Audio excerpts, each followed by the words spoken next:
Hoje a liturgia nos apresenta um binômio muito interessante, que serve também para a nossa vida e para a maneira como nós acolhemos como cristãos a outras pessoas.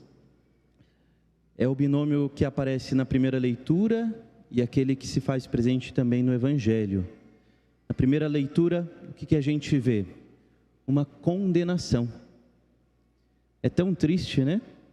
Claro que tinha todas as situações sanitárias também, de saúde, por isso que a pessoa acabava sendo completamente isolada da comunidade. E aqui, a pessoa não era somente isolada, mas ela deveria se manter toda desalinhada, não podia nem arrumar os cabelos, e além do mais, ainda deveria gritar quando alguém se aproximasse, impuro, impuro, para que soubessem que era alguém impuro, que não deveria, que as pessoas não deveriam se aproximar dela.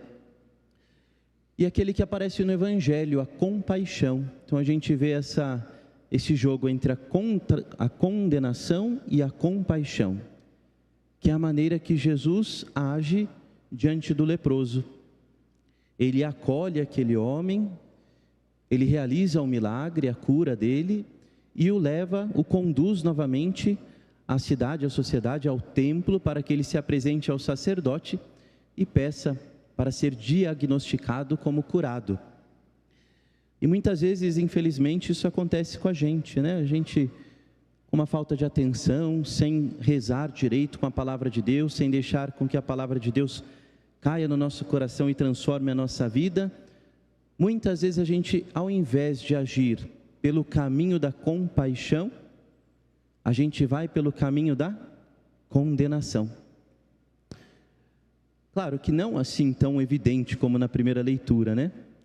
Mas a nossa maneira, às vezes, de falar alguma coisa do outro, cheia de julgamentos as nossas frases, falta de cuidado para com a boa fama do outro. É só um comentáriozinho, né? É só uma frasezinha de nada. Ou então a gente até diz no final, olha, mas tudo que a gente disse aqui é só verdade, né? Então não é mentira, então a gente não está falando mal.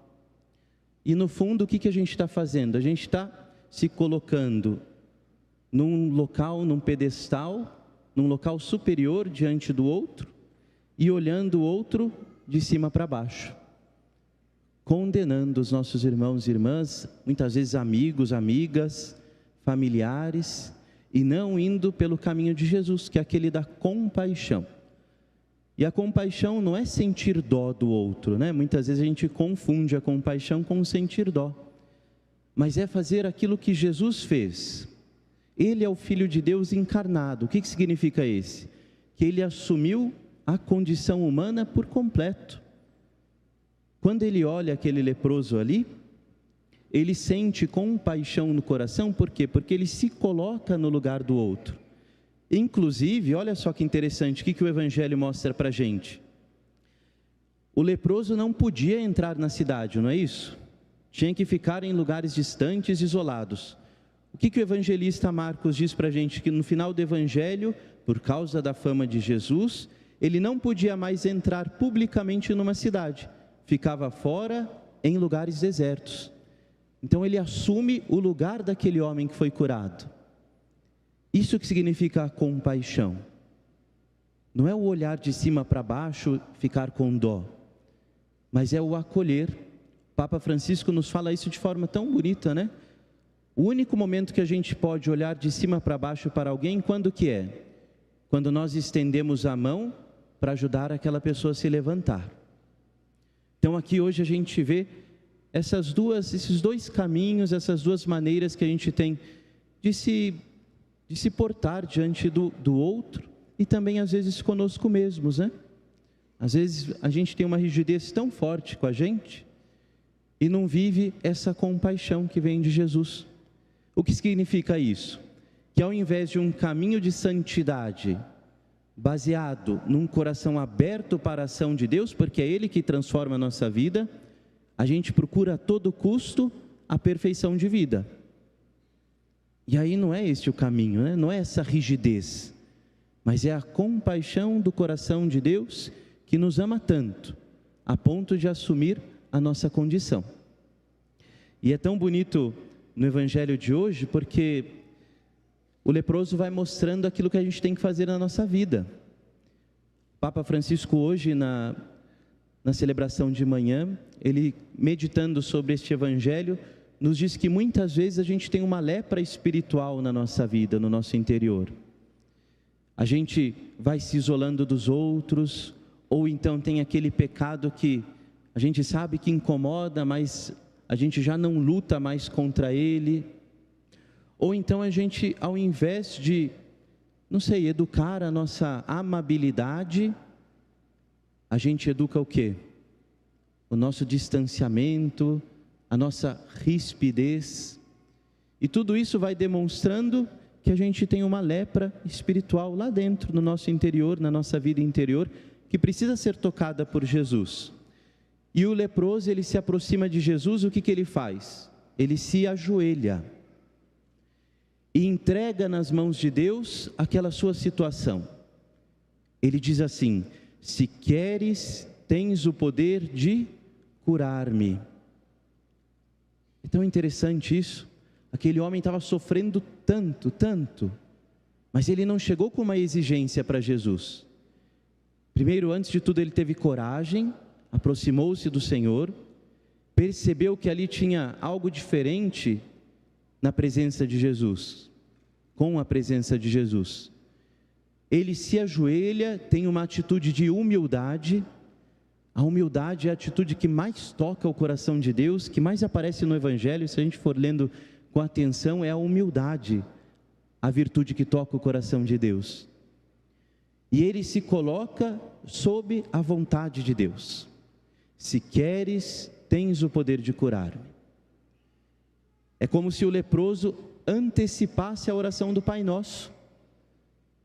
Senhor, que seja feita a vossa vontade, assim na terra como no céu. Em outras palavras, é isso que o leproso reza diante de Jesus: Senhor, que seja feita a vossa vontade. Se queres, tens o poder de curar-me. Jesus, cheio de compaixão, admirado com a humildade daquele leproso, cura o leproso. Imediatamente, instantaneamente, a lepra desaparece dele e ele fica curado. São essas as atitudes com as quais a gente pode também curar o nosso coração. Essa lepra interior que tantas vezes nos faz tanto mal. Antes de tudo, a coragem. Depois, a virtude das virtudes, que é a humildade. E o colocar-se sob a vontade de Deus, com confiança. Rezar a oração do Pai Nosso com confiança diante de Jesus. Se a gente for lendo mais ainda o texto, e sobretudo atualizá-lo para os dias de hoje, porque na palavra de Deus, no Evangelho, nós vamos encontrando também as presenças dos sacramentos. O que Jesus diz para ele? Vai e apresenta-te ao sacerdote.